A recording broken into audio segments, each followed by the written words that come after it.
दोस्तों, अभी तो को रूम थिएटर की हमारी लाइव शो सीरीज की 11वीं कड़ी में एक बार फिर आप सबका बहुत बहुत स्वागत करती हूँ, इस उम्मीद के साथ कि हमने अपने आसपास जीने के लिए जो न्यूनतम ज़रूरतें हैं वो बचा रखी हैं, यानी कि उम्मीद। आज इस प्रोग्राम में हमारी जो कलाकार हैं वो हैं काजल सूरी।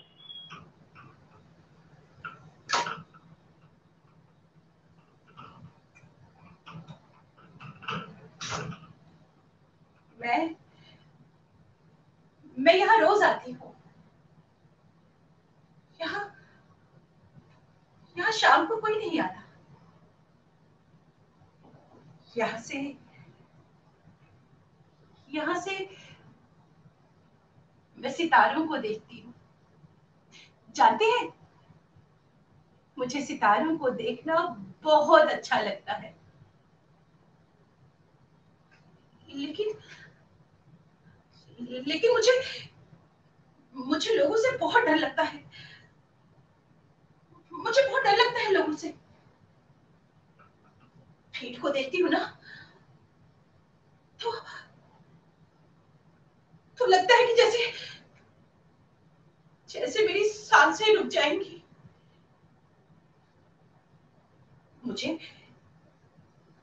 मुझे लोग अच्छे नहीं लगते। लेकिन आप यहाँ क्यों हैं? मुझे आपसे कोई बात नहीं करनी। मैंने कहा ना कि मुझे आपसे कोई भी बात नहीं करनी। आपने मुझे सिर्फ और सिर्फ परेशान किया है और प्रताड़ित किया है। चलिए, आप चले जाइए यहाँ से और जाकर आराम कीजिए। Go and take rest and leave me alone. I said, leave me alone. Wait.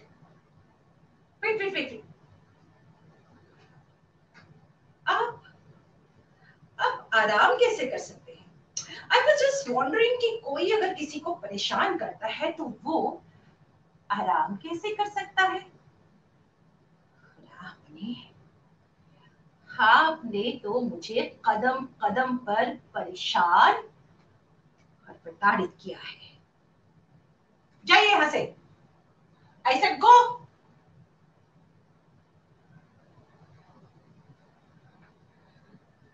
रुकिए, प्लीज वेट।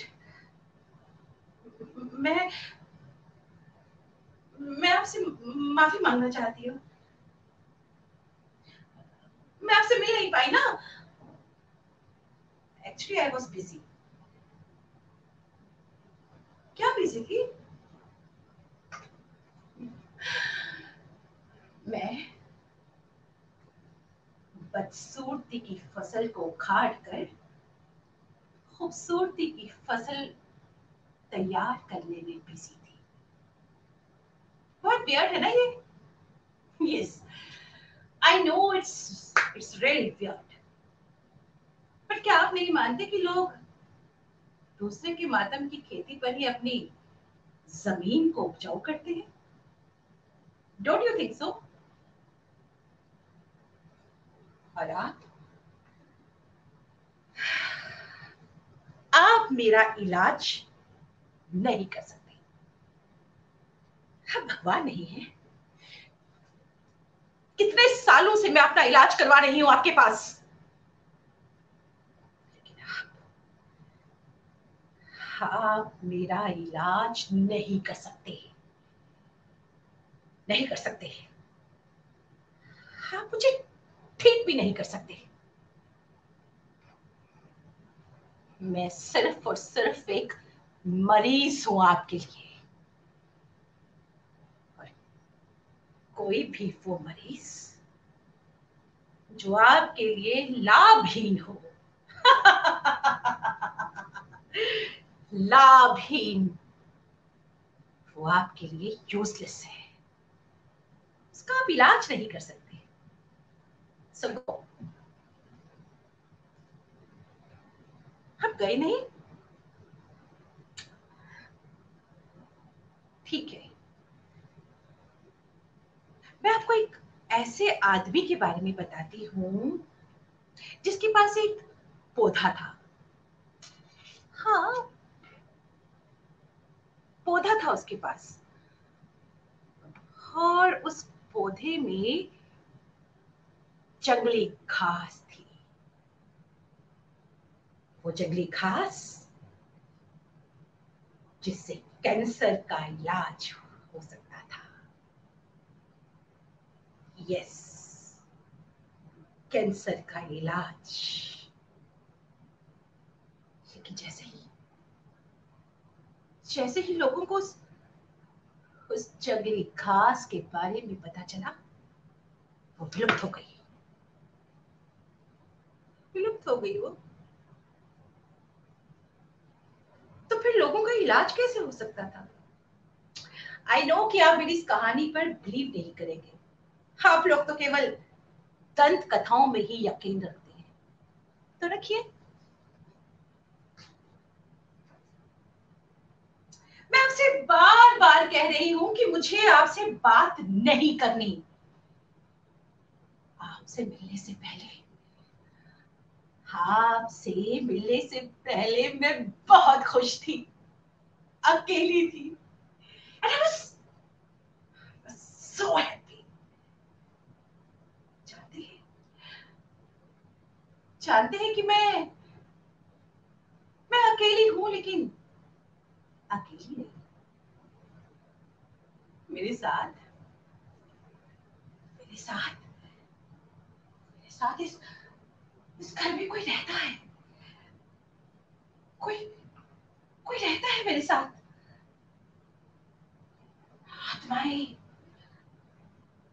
साए, ये सब मेरे आस पास रहते हैं। इन्होंने इन्होंने इन्होंने खुद को मुझ पर हावी कर दिया है। हावी कर दिया है।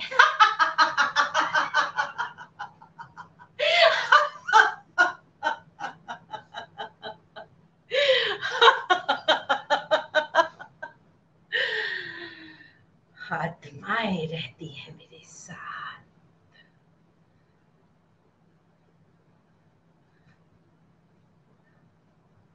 अंधेरा हो रहा है, लेकिन मुझे घर नहीं जाना। मुझे घर नहीं जाना। आपको पता है, मेरी माँ एक सितारा बन गई है, और मुझे सितारों से बातें करना बहुत अच्छा लगता है। मुझे बहुत अच्छा लगता है।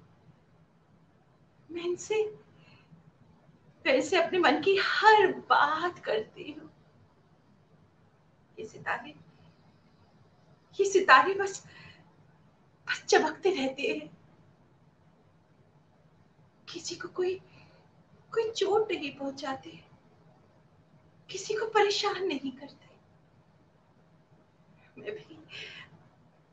मैं भी उन सितारों के साथ चमकना चाहती हूँ, और एक सितारा बनना चाहती हूँ। एक सितारा जो सिर्फ रात को चमकता है और सबको रोशनी देता है। इन सितारों से मैं अपने मन की बात करती हूँ। उनसे मैं अपनी इच्छाएं पूरी करने को कहती हूँ, अपनी सारी इच्छाएं। क्या मैं आपको बताऊं कि मैं उनसे क्या मांगती हूँ? Get lost. मुझे तुमको कुछ नहीं बताना। मैंने कहा ना, चले जाओ यहां से, चले जाओ, और मुझे अकेला छोड़ दो। मुझे अकेला छोड़ दो। मुझे अपने उन सितारों के साथ अकेला छोड़ दो, चले जाओ, से गेट लॉस्ट। काजल जी, बहुत ही खूबसूरत आपकी प्रस्तुति, आपका अभिनय, आपके एक्सप्रेशन और जो स्क्रिप्ट थी, नो डाउट हम लोग रंगमंच के हैं तो हम लोग ये भी समझते हैं कि जो कुछ डायलॉग डिलीवरी हुई है उसे लिखा गया है, और जो कुछ लिखा गया उस भाव को उतनी ही भाव प्रवणता से अपनी एक्टिंग में उतार पाना, बहुत बहुत आपका धन्यवाद दूंगी। आज विशेष धन्यवाद इसलिए भी क्योंकि हम सबको पता है कि हम सभी एक अलग भावुक क्षण से गुजर रहे हैं। मानसिक स्थिति, भावनात्मक स्थिति में बहुत बार टूट टूट जा रहे हैं, लेकिन संभल रहे हैं, अपनों को संभाल रहे हैं, अपनों के लिए संभल रहे हैं। तो आज आपने ऐसे ही मेरी, हमारी अभितोकों की और खास तौर पे हम सबकी प्यारी विभा दीदी की जो इल्तिजा थी, आपसे अनुरोध था, प्यार भरा उनका आमंत्रण था, उसे स्वीकार किया। तो आपसे बातचीत में मैं विभा दीदी को शामिल ना करूं तो ये बातचीत हमारी अधूरी होगी। मैं दीदी को शामिल कर रही हूँ। यहाँ हमारे जितने भी दर्शक हैं जो देख रहे हैं, उन सबको मेरा हार्दिक प्रणाम, हार्दिक अभिनंदन। और आज का समय सचमुच बहुत ही गंभीर समय है, बड़े ही संकट का समय है, और हम हर बार विचलित हो जा रहे हैं। कह सकते हैं कि आंखों से आंसू नहीं रुक रहे हैं, गला भर आ रहा है, जबान नहीं खुल रही है, हम क्या बोलें, हमारी ही समझ से बाहर की बात अब हो रही है। और ऐसे में, ऐसी स्थिति में कुछ भी करना और खास तौर से कोई परफॉर्मेंस करना, ये अपने आप में बहुत ही चैलेंजिंग होता है। काजल ने कहा कि दीदी मेरी स्थिति बहुत ही नाजुक सी है, और मैंने उसकी स्थिति को समझते हुए कहा भी कि ठीक है, अगर तुम चाहती हो तो मैं तो तुम रहने दो, मैं देखती हूँ। लेकिन एट द सेम टाइम जो थिएटर का जज्बा होता है और जो थिएटर की बात होती है, उस थिएटर की बात ने कि the show must go on, जिस पर हम बिलीव करते हैं, और काजल का भी इस पर बिलीव है, क्योंकि काजल पिछले 30 साल से रंगमंच कर रही है। काजल कोई आज उठ करके खड़ी नहीं हुई है, और जम्मू से आई हुई है। जम्मू से आजकल अपने काम के सिलसिले में दिल्ली में है, लेकिन जम्मू कश्मीर हमारे लिए वो एक ख्वाबों की नगरी है, ख्वाबों का शहर है। और वहां मैं एक बार गई हूँ और मुझे मालूम है कि वहां चीजें कितनी मुश्किल है, वहां कितनी मुश्किलातें हैं। और ये मुश्किलात कोई आज की मुश्किलात नहीं है, ये मुश्किलात वहां तो लगता है जैसे कि जम्मू कश्मीर ने पिछले कुछ सालों से, मतलब डिकेड्स एंड डिकेड्स से अपनी पेशानी पर कुछ लिखवा लिया है। और वैसे दुरूह परिस्थिति में, दुरूह हालात में काजल ने 30 साल तक थिएटर किया है, इंडिपेंडेंट जर्नलिज्म किया है, और वहां के दूरदर्शन के लिए नाटक लिखे हैं और किए हैं, टीवी सीरियल्स लिखे हैं और किए हैं, और कहानियां लिखी हैं, और वहां उनका मंचन और पाठ करवाया है। और काजल, मैं आज आपकी बहुत आभारी हूँ। आपने हमारे हमारे इस विश्वास की रक्षा की है कि हर संकट में हम इंसान हैं, और इंसान का पहला धर्म होता है जीना, और जीने के साथ अपने आसपास को, खुद को संभालना, सबसे पहले खुद को संभालना और उसके बाद अपने आसपास को संभालना। मैं अब काजल को यहाँ इनवाइट करती हूँ। काजल अपनी बात रखें। थैंक यू, बहुत शुक्रिया विभा दी और प्रतिमा जी, आपका बहुत बहुत शुक्रिया। और विभा दी, आप खुद ही एक वॉरियर हैं, आपसे कितने लोग इंस्पिरेशन लेते हैं, और मुझे लगता है बहुत सारी महिलाएं खास तौर पर, मैंने भी आपसे बहुत इंस्पिरेशन ली है। यू आर वॉरियर, और आपसे इंस्पिरेशन लेकर ही मैं यहाँ हूँ। कल तक तो मेरी मेंटल जो हालत थी बिल्कुल ठीक नहीं थी, क्योंकि एक के बाद एक ऐसे लोग जा रहे हैं जिनसे अभी कुछ दिन पहले ही बात होती है और पता चलता है कि वो है ही नहीं। तो और साथ साथ यही नहीं, यंग लोग भी जा रहे हैं, और डिप्रेशन के मारे लोग अपनी 4th या 5th फ्लोर से कूद कर अपनी जान दे रहे हैं। ये अभी इंसिडेंट यहाँ हुआ है, and it was terrible, it was terrible. और अगर उन डिप्रेशन के पलों को हम कुछ देर के लिए भले ही अलग कर दें, क्योंकि ये जो प्लेटफॉर्म है जिसपे इस तरह के जितने लोग शोज कर रहे हैं, चाहे आप जिस तरह से कविता मांग कर रही हैं, कविता पाठ को लेकर कर रही हैं, ये प्रोग्राम कर रही है, या मैं शख्सियत लेकर कर रही हूँ, या बहुत सारे लोग अलग अलग शोज कर रहे हैं, उससे कहीं ना कहीं थोड़ी सी भी अगर एनर्जी मिलती है लोगों को, थोड़ी देर के लिए ही सही, वो अपना वो कहते हैं ना एस्केपिज्म, उससे थोड़ी देर के लिए, क्योंकि रियलिटी तो यही है जो हो रहा है, लेकिन कुछ पल के लिए अगर उस डिप्रेशन के से क्या, एक थिन लाइन होती है, आप जब अपने आप को मारने का सोचते हो, it's a spur of a moment, अगर उस चीज से हम निकाल लाए लोगों को, तो ये अपने आप में बहुत बड़ी बात है। तो इस तरह के प्रोग्राम्स मुझे लगता है कि होने चाहिए, और ताकि लोगों को एक एनर्जी मिल सके, और जो जैसा माहौल चल रहा है इस वक्त का, उससे कुछ पल के लिए ही सही उनको निजात मिल सके।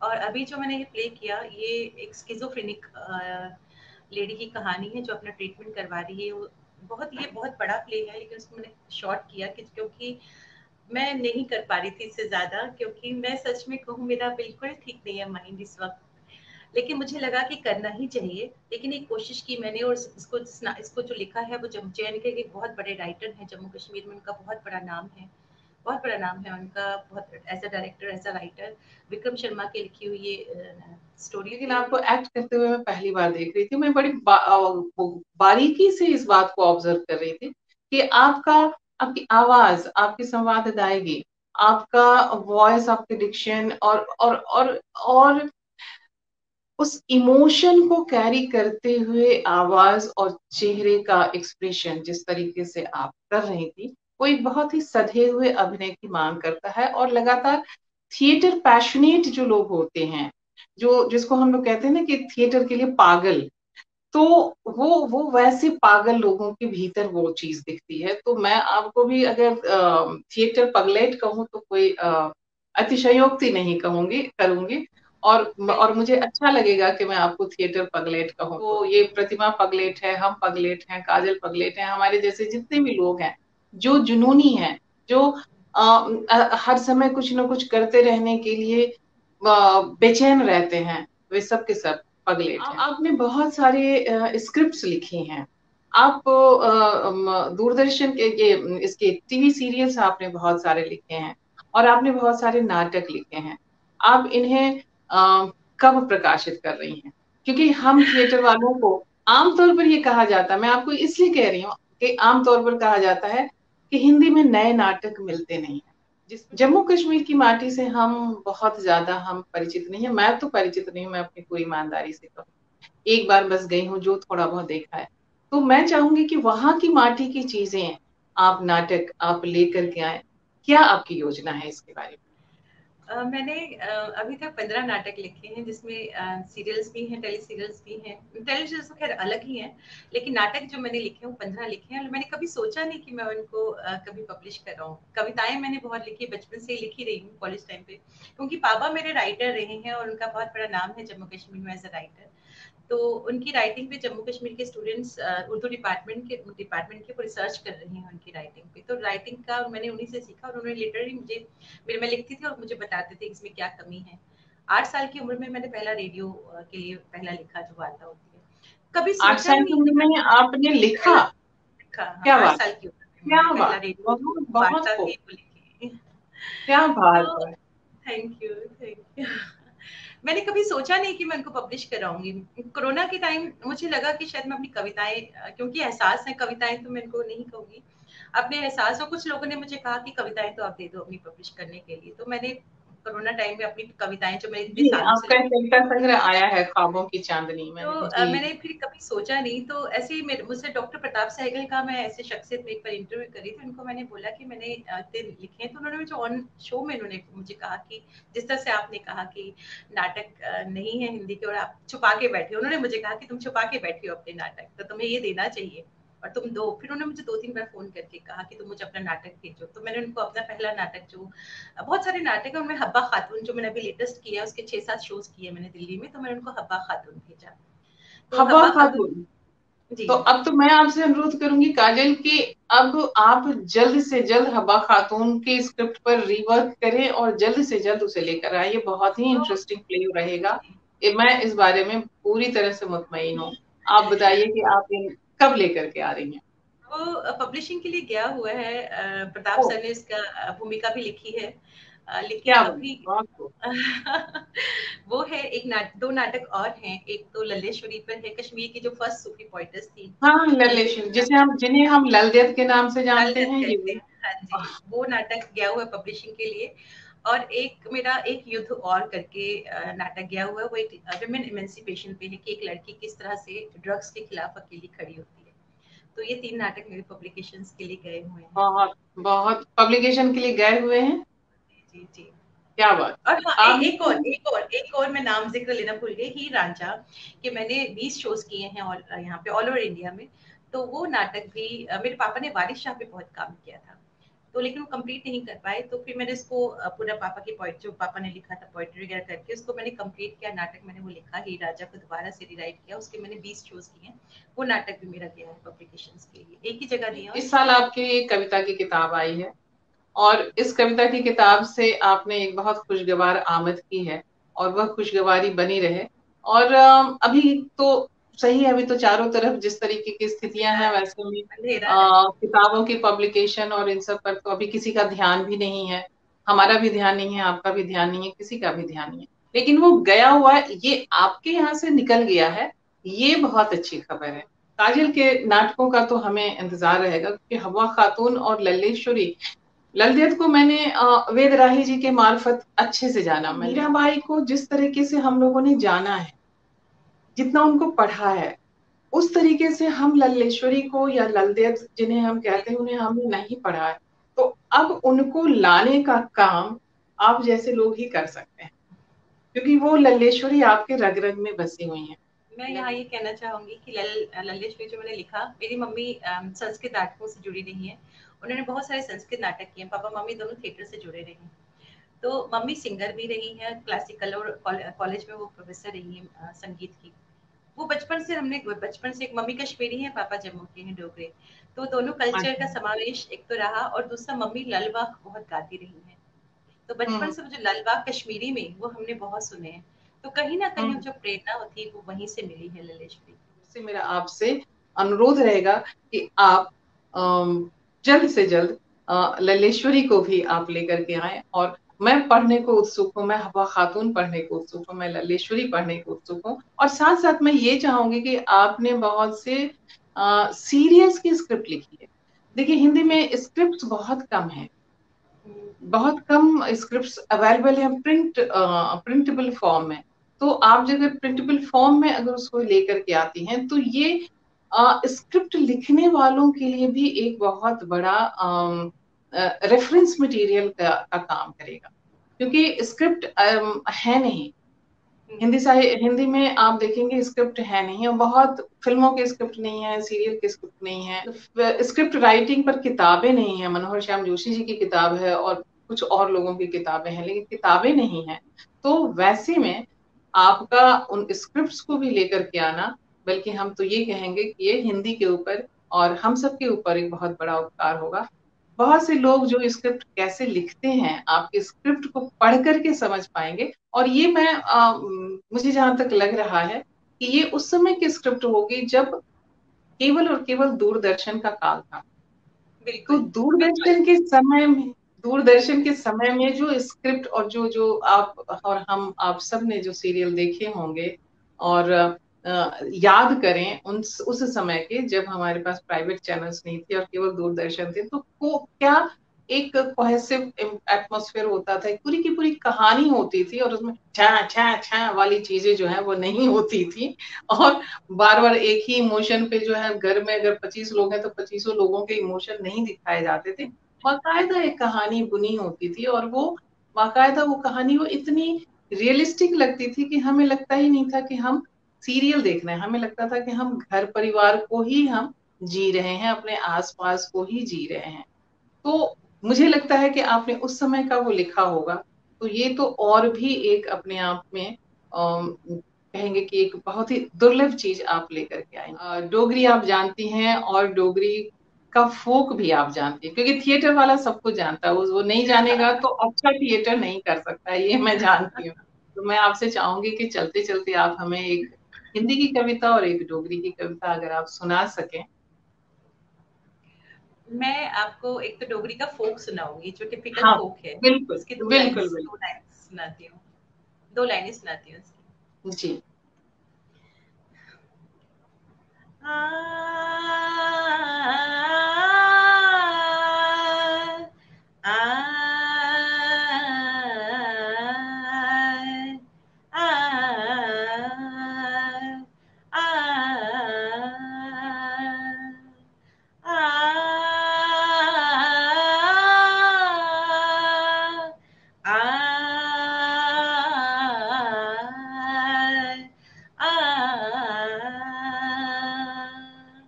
जान माड़ा चढ़िया ऊपर बसोलिया, जान माड़ा चढ़िया ऊपर बसोलिया, बनी जाया पखरू ते मिली जाया चोरिया, बनी जाया पखरू ते मिली जाया चोरिया, मिलना जरूर मेरी जान हो,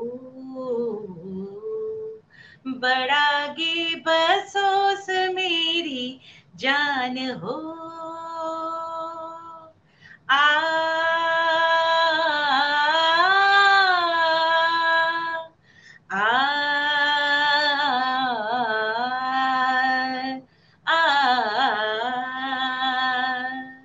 जान माड़ा चढ़िया ऊपर बावे, जान माड़ा चढ़िया ऊपर बावे, रार पार किया बा तभी ठाठा मारे, मिलना जरूर मेरी जान हो,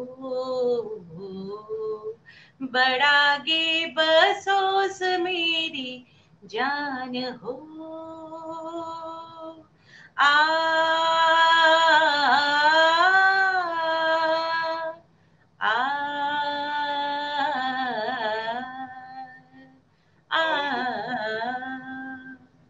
थैंक यू। क्या बात है, आनंद आ गया। और क्या जो आवाज में जो पेचो कम है, जान हो, तो इसमें तो सही में जान जान ले लो न जान हो, कुछ वो वैसा ही हो गया कि जान ले लो हमारी आप तो। बिल्कुल, कि कला, संस्कृति, साहित्य, कविता, कहानी, नाच, नृत्य, संगीत, ये सब हमें एक आत्मिक और एक दिव्य अनुभूति की ओर ले जाते हैं, और ये हमारे अपने मन को मजबूत करने का काम करते हैं। इसलिए ये जो आम तौर पर ये लोग ये मान करके चलते हैं कि अरे ऐसे समय में हम कविता करेंगे तो लोग क्या कहेंगे, या मूड नहीं कर रहा है, या नाटक करने का मूड नहीं कर रहा है। मैं ये कह रही हूँ कि आप कविता पढ़ करके, कहानी पढ़ करके, नाटक करके, आप न केवल, हम सबसे पहले अपने ऊपर अपने आप को कंट्रोल कर रहे हैं, और साथ साथ अपने आसपास को सहेज रहे हैं। अभी ये सहेजने का समय है। आपने जो कहा कि मैं बहुत विचलित हुई थी, और आपने कहा था कि आपकी पहचान के एक लड़के ने इस डिप्रेशन के माहौल को नहीं वो झेल सका, और उसने 5वें फ्लोर से कूद करके उसने सुसाइड कर लिया। ये आशंकाएं बहुत बढ़ेंगी। ये आप देखेंगे तो हर पेंडेमिक और हर इस तरह के, चाहे वो फर्स्ट वर्ल्ड वॉर हो या उसके बाद का फेमीन हो, उसके बाद का सब कुछ हो, जो जितने भी इस तरह के बड़े महामारी है या बड़े संकट आए हैं, उसके बाद उतना ही बड़ा डिप्रेशन बढ़ा है। और उसी समय संस्कृति कर्मियों की सबसे ज्यादा उनकी जरूरत है कि वो इस अवसाद से लोगों को निकालें, और यहाँ भी उसकी जरूरत पड़ेगी।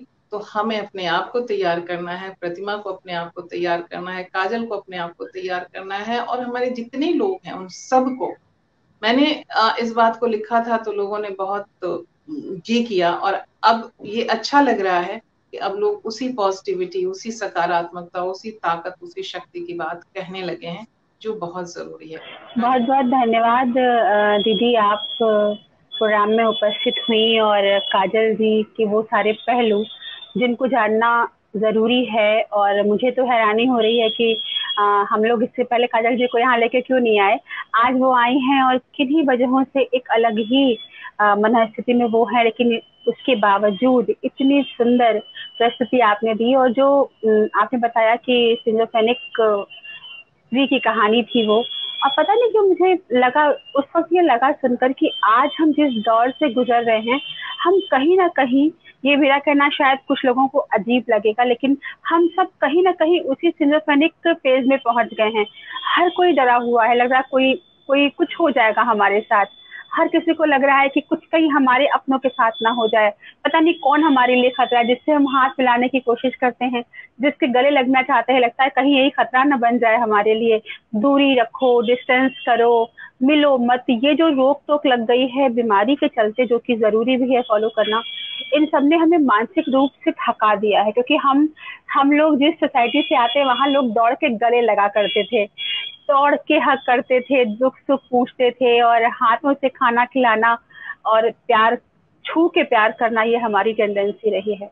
तो बहुत मुश्किल का दौर है, लेकिन जैसा कि दीदी ने कहा कि हर मुश्किल दौर से जब हमें निकलना होता है, तो हम आस और उम्मीद के साथ उनको ही देखते हैं जिनके पास अतिरिक्त ऊर्जा है। और हमेशा से रचनात्मक लोगों के पास अतिरिक्त ऊर्जा रही है, कलाकारों के पास, लेखकों के पास, सिंगर्स के पास, वो लोग जो अपने लिए भी बचा लेते हैं ऊर्जा, और दूसरों के लिए भी उनके पास होती है उतनी अर्जित ऊर्जा। तो काजल जी, आपने बहुत सुंदर, और आपका जो प्रेजेंस है वो इतना अच्छा लग रहा है आज हमें।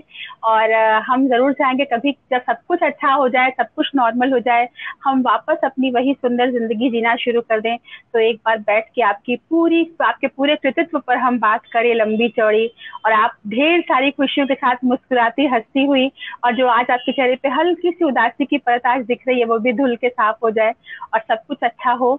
जो बीत गया है उसको हम बदल नहीं सकते, लेकिन आने वाला कल सुंदर ही हो, कोई और बुरी खबर सुनने को ना मिले, यही उम्मीद हम रख रहे हैं। और इस उम्मीद को जिंदा रखने के लिए जो सबसे बड़ी आज की शर्त है वो ये है कि हम खुद को जिंदा रखें, खुद को स्वस्थ रखें, खुद को आशा के साथ। क्योंकि जब हम रहेंगे, एक है गाने की एक लाइन है, बड़ी कमाल की लाइन है कि आज की रात बचेंगे तो शहर देखेंगे। तो बचे रहना जरूरी है आज के जमाने में। और अपने लिए, अपनों के लिए बहुत बहुत धन्यवाद काजल जी। मैं यहाँ ये जरूर कहना चाहूंगी, एक तो थैंक यू विभा जी जी आपका, और दूसरा थिएटर्स मेडिटेशन, और मेडिटेशन जब हम करते हैं तो हम एक नई ऊर्जा के साथ बाहर निकलते हैं। उसी तरह जो मैं शो करने से पहले जो मेरा मेंटल स्टेट था और अब था, उसमें बहुत फर्क है। This is the power of theatre. आप चाहे यहाँ करें, ऑनलाइन करें, या आप स्टेज पे बिल्कुल। करें। और काजल जी, आपको आज शाम यहाँ लाना है, लाना ही है। जो दीदी की ये सोच थी और हमारी कोशिश थी, उसके पीछे यही हमारा विश्वास था कि आप इतनी देर हमारे साथ रहेंगी ना, तो मुस्कुराहट की कुछ वजह तो आपको मिल जाएंगी, और हम सबको मिल जाएंगी आपके साथ साथ।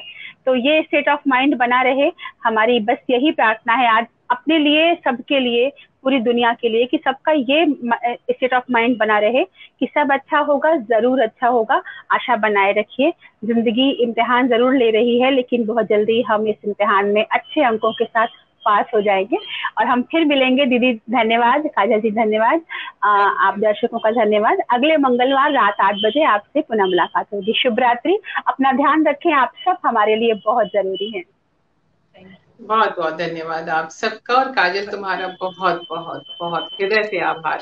Thank you. बहुत शुक्रिया, थैंक यू।